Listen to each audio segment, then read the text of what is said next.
Hold up, this ain't a Battlegrounds video. I know, but give me in this game a chance. I haven't had a game on Roblox for a long time scratch that itch of a decent horror game. Because I'm gonna be honest, I've played a lot of horror games on Roblox, and they are interesting. It's sad because the ones with high player counts that have all the attention are ones where you just walk in a straight line and wait for some PNG to molest you.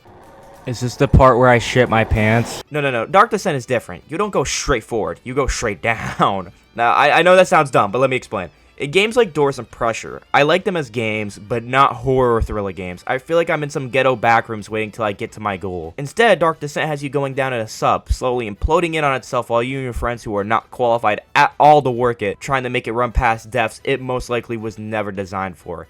I find that type of environment way more scary than going through 5 safe rooms and then, oh, it's the scary room! Because if one of your friends makes a mistake in the sub, you all pay. In an area you once called safe and was fully lit up and didn't seem like it could get even a dent in it, is now having 5 breaches and some guy called Barry running around.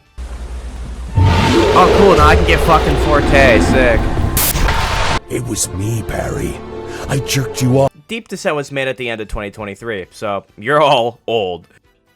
I can't believe I've never even heard of the game either till now. It just popped in my For You. Kind of the reason I made this video, probably because it recently updated. Hold up, editing this. Is that fucking Freddy Fazbear? By the way, I'm not talking about the new voyage they added, because I've yet to beat it, and I'm still recuperating from the last one. Editor's note, I've been accidentally calling it Dark Descent the entire time. It's called Deep Descent. My bad. When I wrote and made the script, I fucked up the beginning part, so if I ever call it Dark Descent, I mean Deep Descent. Without further ado, this is Dark Descent. Begin the game waking up in the facility that seems to be not so legal. It seems like they're trying to put you down or inject you with something. It's not so clear, but you can definitely tell none of this looks legal. And it seems like they're trying to do something with you until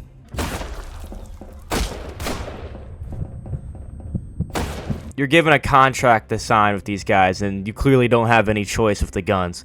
Also, I love games like this that shove contracts in your face that promise all this shit, even though they just did the most illegal shit, and all that automatically voids it. Venture deep into the Arctic, searching for lost research in the missing crew if they're still alive. Upon completion, you will receive a new identity, a full pardon for all past offenses, and a financial compensation. From what I know, it's never explained why they came to grab you in specific. Maybe it's because you were desperate, locked up, had no idea what was going to happen to you, and you clearly were a desperate man with not many options. But there's a lot of desperate people these days. I'd like to add that these scientists and SWAT guys all have the same masks on, so it's a good chance they may all be on the same team and we're just given orders to stop some project that was going on. Or the guy who made the game was on a tight budget and just wanted to copy and paste the same mask.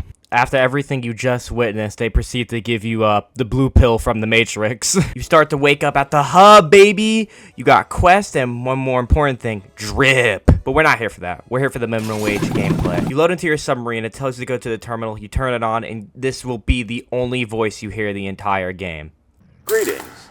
I'll be your supervisor for the mission that you have signed up for. The last exploration team had suddenly lost contact with us a couple of weeks ago. Don't sleep with the fishes, right?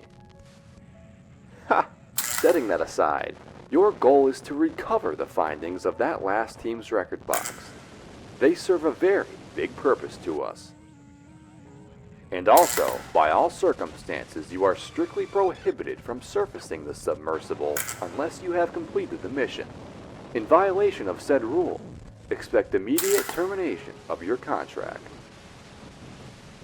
Due to company guidelines, I'm strictly prohibited from contacting you during the mission. Remember, don't damage any of the submersible's equipment. They're new and quite expensive, probably required as well. And finally, before I cut contact with you, we've left some accommodations around as a parting gift. Don't disappoint us. Happy to send. This actually gives you a little bit of world building and gives you important shit that you need to know. Too bad half the time you'll get Vsauce. Hey, Michael here. Your submarine. You finally have been given a goal. You are going to find lost research. You don't know what the research is about, and you don't know anything of its contents. but you've been told it's important. And they've made it very clear that if you don't come back with it, your contract will be terminated, which most likely means death. I mean, it practically means death. If you try to leave the hub, they fucking shoot you. They also lie at a point because they say the submarine is very new and high quality. This shit was founded on pump.com. Google called us retarded. This is horrible. The submarine, you are going to realize very quick, was not built for any of this in mind. But, you know, at least we have a radio.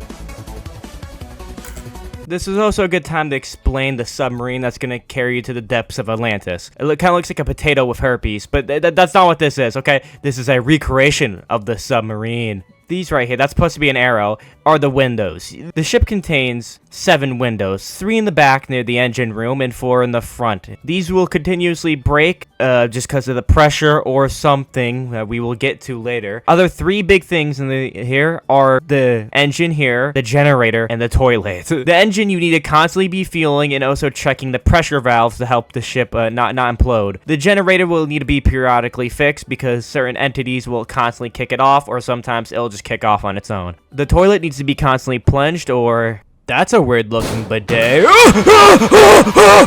There's also lockers and different type of tools and all this spread around to help you with the ship and keep it maintained. There's also, forgot to mention, one big red button here that completely drains the ship out of water, but you only get 3 of these and have to use them very sparingly because if you get your ship filled up all the way, it kind of blows up. And you may have noticed something. This game is multiplayer. Oh, what? You're live on Twitch? You can have up to 4 crew members, and goddamn, you're gonna need it. This game gives the illusion of being able to play it single player with a sign saying, it's not recommended. It might as well say impossible, because you will not do it. There's so much shit to work with here, I don't think one person could handle it. Oh, what the fuck? Close! Close! You actually have to be the goat reincarnate and sweating your cock off to manage it. You will not be able to do this solo. You need friends to complete this game. Which kind of sucks because I wish the game had an easier single player experience just because the game is way more scary by yourself. You're all alone and all you hear is the creaking and the breaking of the sub. That's terrifying. When you have a friend, it just turns into a sweat fest and now you guys are going to sweat it like a, championship. But I think we should start our descent and kind of get into why this game is a bit of a doozy. So, you fix your generator, you fuel up your engine, and you send that bitch down with you and your crew. Your whole goal is to make it to 2,600 depth. What is down there? Apparently the lost research from what we know. But it ain't gonna be so easy, because the first monster you're gonna encounter, unless you couldn't unplug the toilet, is Barry. Dread it, run from it, destiny arrives all the same. You should kill yourself. This fucker is going to be the main guy ruining your game and making you want to die. He is the main monster here, and he will not leave you alone until you reach the bottom. What Barry does is he will randomly attack one of your windows. He is only one of them. There's not multiple of them. But he randomly will attack one of the windows. So if 3 break, have fun guessing which window it is if you're a solo player. So that's why it's always good having a guy in the front and a guy in the back, because the deal with Barry. Because if he gets in, he's a guaranteed waste of a drain. Because when he gets in, you have to hide in your lockers, you can't repair, and your ship's going to fill with water in about 5 nanoseconds. He's the worst thing that can happen if he enters your ship. And by the way, if you don't hide in a locker, you can guess what happens. Now, Barry seems to be some weird aquatic fish. I mean, when he comes in, he looks like he has fins. And it's probably the deep-sea creature that killed the last guys that went down here. Because if we're only 300 meters depth and we're getting fucked by him, he probably doesn't like people coming into his home. This is my own private domicile, and I will not be But once you and your friends learn how he attacks and keeps them out, it gets pretty easy. But that's when the game likes to spice things up a little bit. You get to around 1,000 death, and a new event will happen. The lights go out instantly. Doesn't matter if they were maintained. Boom, lights go out. Windows don't start breaking anymore. And there's a green fog, and you're not going any deeper. The whole submarine looks like it just got into a DO time stop. A new event is happening. You're getting haunted. Yep, there's fucking ghosts in this game. Apparently, there's no bio of these characters. I'm gonna explain my frustration on that later. But from the achievement, it is long lost, it's the last crew haunting you, I guess. My favorite strat is they spam around 360s like you're a pro Call of Duty player doing a no-scope, max sensitivity, flicking your light on and off. You just flash it at them once, they go away, and once you get rid of the 20 or 50 ghosts it gives you, because goddamn, it gives you a lot of fucking ghosts for some reason. you can fix the generator and keep going. The problem is if you run out of batteries or, you know, don't get them too early, they will stab your neck immediately.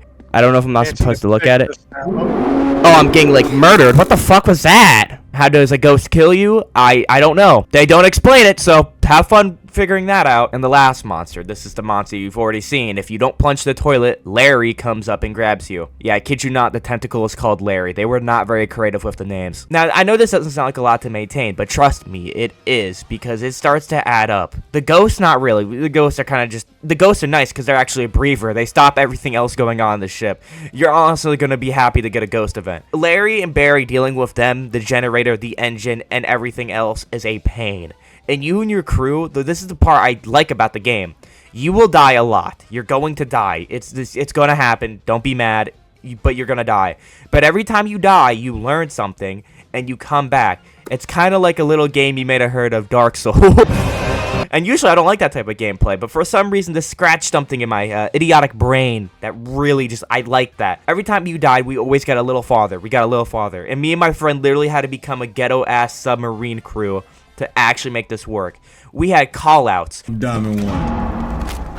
We had fucking whole plans if something didn't go right. We had formations, bro. You actually have to plan out and be an IRL sub crew to make it down there. And to me, that is so fun, learning and actually having to plan it out. And this is the strongest and best part of this game. You actually learning how to fix the sub, doing it the most efficient, best way, and learning something new every time. Because you think you're going to get there by pure luck, but we kept getting down there, guaranteed. You're going to think it's luck or out of your control, but most of the time, it's just you made a bad play in the wrong moment. And this is the strongest part of this game, and I really hope they play into this more. After all that, you finally make it to 2,600 death. And Barry, he's had enough. He's breaking the windows, he's flying through the whole sub, it's going to implode. And you're finally going to use those black lockers I forgot to mention. They've been there since the beginning, but you haven't been able to open them. It would just tell you it's for emergencies only, but now they open. They're blast lockers. You go in there with your crew, you close the doors, and then... Walking out of Vault 111 ass. Okay. Oh my god. This right here is the hardest part of the game. It wants you to collect 13 pieces for the ladder while there's toxic gas, steam, and fire trying to kill you. The fire's not too bad. You can honestly walk through it because the fire extinguisher barely does its job for some reason. The steam is extremely deadly, but it gives you a red cone to dodge it. And the gas only shows up about 20 seconds in. Problem, your guy's a paraplegic and can only hold one thing at a time. He doesn't know multitasking. So... it's one time goes throughout the entire wreckage of your used-to-be submarine. So, you're trying to race against the clock, but you're destined to fail almost. And this is the part, I gotta admit, I never technically beat the game. Please, I'm gonna die. I'm about to die too. I'm dead. Fuck. I died. Fuck. Bro, what the hell?